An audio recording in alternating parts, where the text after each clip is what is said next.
Baik, Assalamualaikum warahmatullahi wabarakatuh. Saya Nisa Nida Pasca dari NIM G00250056 dari kelompok B5 akan menjelaskan mengenai anatomi truncus encephalitis, nervi cranialis, dan circulus arteriosus willisi. Kita langsung ke soalnya. Jelaskan letak anatomis dari substantia nigra. Jadi, substantia nigra itu letaknya di mesencephalon, yakni batang otak yang paling atas. Di mesencephalon itu ada struktur namanya pedunculus cerebri yang ini.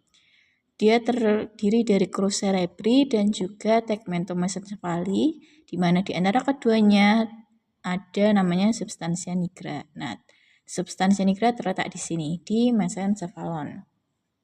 Kemudian kita next, jelaskan struktur anatomi apa saja yang menyusun ganglia basalis. Jadi ganglia basalis itu ada di bagian dalam otak, di bagian medial. Dia termasuk gray matter yang terdiri dari nukleus. Pertama ada nukleus caudatus yang bentuknya melengkung seperti ini. Karena bentuknya melengkung, jadi jika dipotong secara horizontal, dia punya bagian kaput dan juga punya bagian cauda. Ini adalah potongan horizontal dari cerebrum. Di sini terlihat ada namanya kaput dari nukleus caudatus dan cauda dari nukleus caudatus. Kedua, ada namanya nukleus lentiformis yang biru. Ini kemudian dia terdiri dari putamen yang gelap ini dan ada globus pallidus terdiri dari globus pallidus externa dan globus pallidus interna. Kemudian ada corpus amygdaloideum dan ada claustrum. Claustrum itu yang tipis ini. Nah, antara globus pallidus dan putamen tadi kan nama kesatuannya adalah nukleus lentiformis. Nah, kalau putamen dengan nukleus caudatus, nama kesatuannya adalah striatum. Striatum dan nukleus lentiformis gabungannya adalah corpus striatum. Corpus striatum dengan corpus amygdaloideum dan claustrum akan membentuk basal nuclei atau nuclei basalis atau ganglia basalis.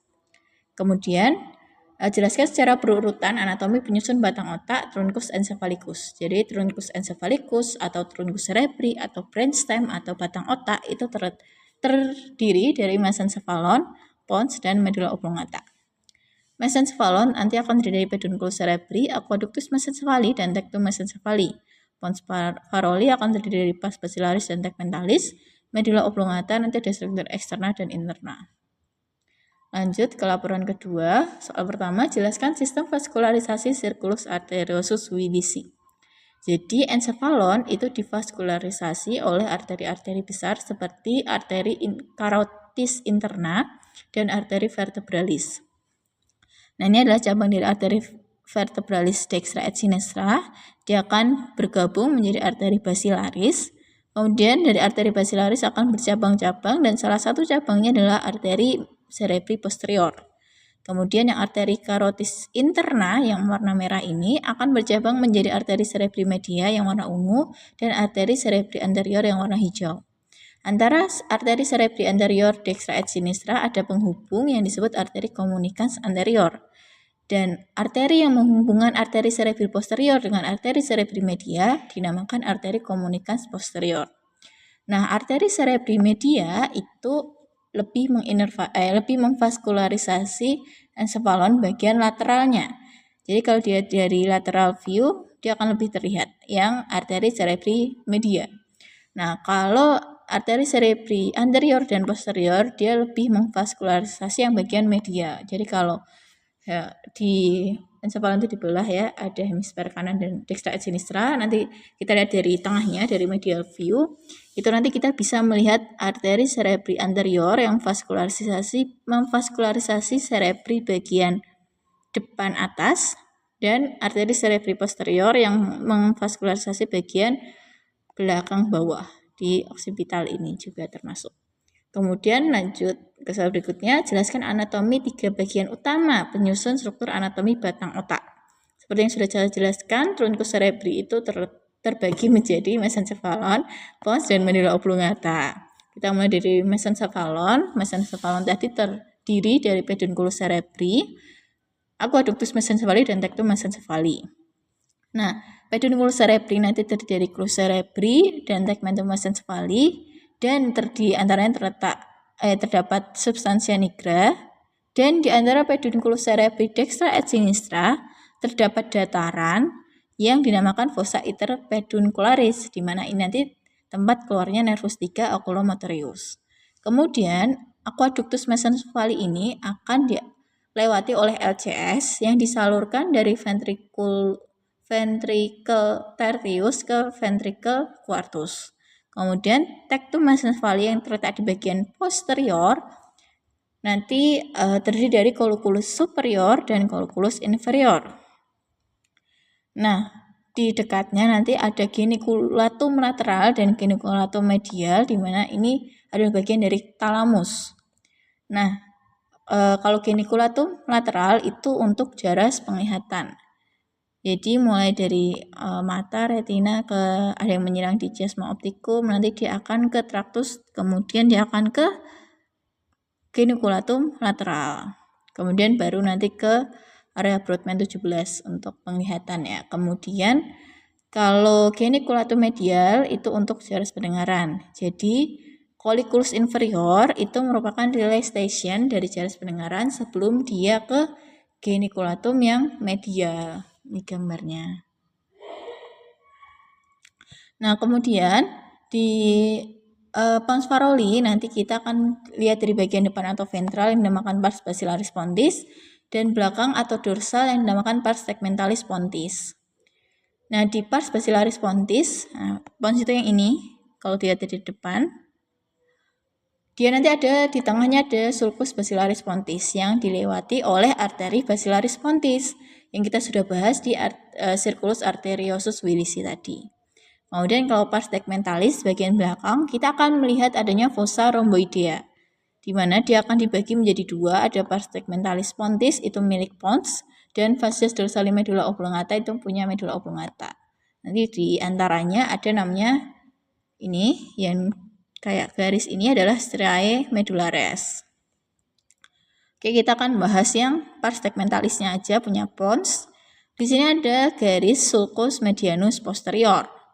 Kemudian ada colliculus fascialis, di mana ini adalah nucleus nervi abducens.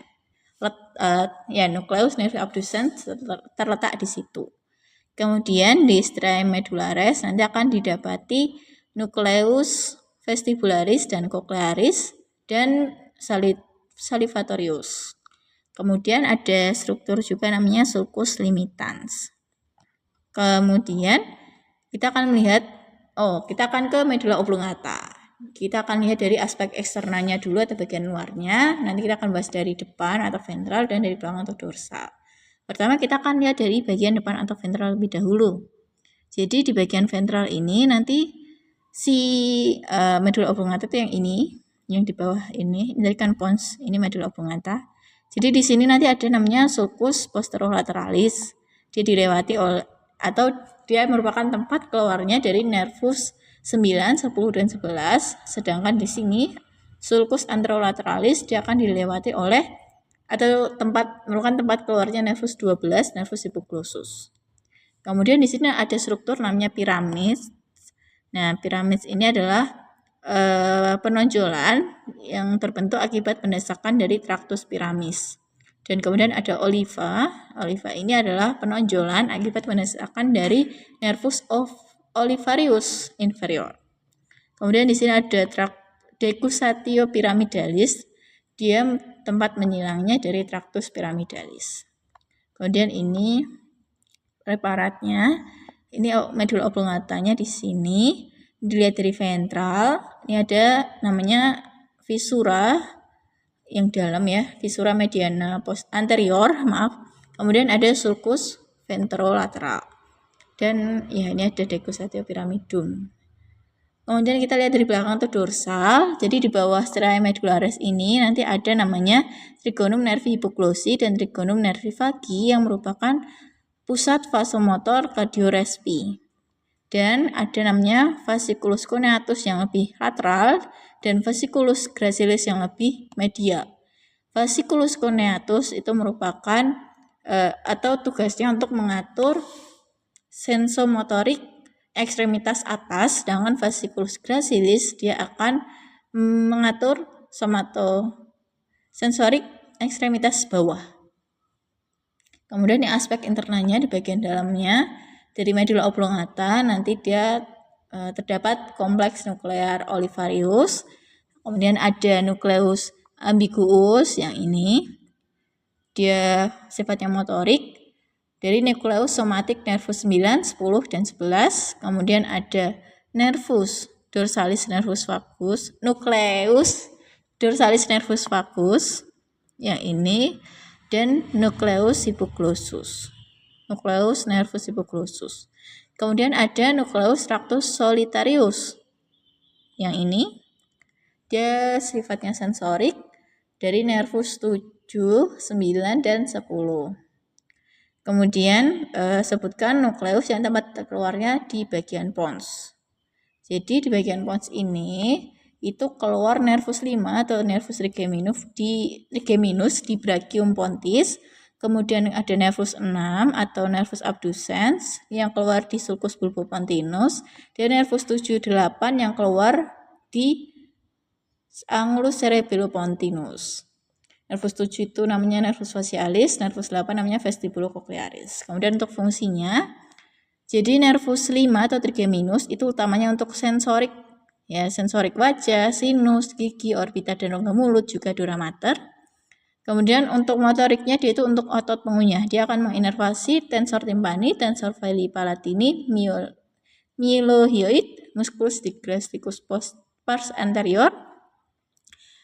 Ya, dan kemudian kalau nervus 6 atau nervus abducens dia akan menginervasi dari musculus rectus lateralis supaya kita bisa melihat ke samping.